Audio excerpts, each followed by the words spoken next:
Obviously, whole Twitter is going crazy now with a comparison, you know, Battlefield, Call of Duty, what's better, you know, what should I pre-order, what's the fucking ever. But honestly speaking, hey, if you like Battlefield, you will play Battlefield. If you like COD, you will play COD. If you like both, you will play both. And in case you want to practice Battlefield, play Battlefield 2042.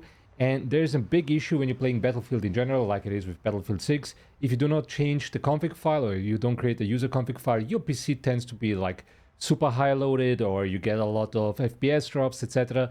So for this case, I created for you like a config file, which you can download here down below in the description. So once you downloaded the file, make sure that you place it straight into the folder of Battlefield 2042 where you have installed it.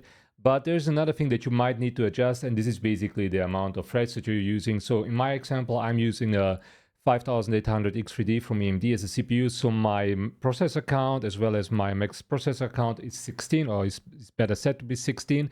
And my processor count is being set to 8. You might want to look up your own CPU, what it's supporting, but at the end of the day, you can even go ahead and just ask, I don't know, ChatGPT or whatever, and find a proper answer for that. Generally, just leave it as it is. In case you're having some issues with the quality, or it's still like you're not having like a mid to high range GPU, feel free to lower any kind of these options. Once again, if you have spikes or if you feel that it's a little bit too much load, just go ahead and lower the settings either in-game or here straight in the config file. Other than this, just enjoy the game, because right now playing Battlefield 2042 for just $3, this is probably the best offer that you can get in order to understand how Battlefield is working.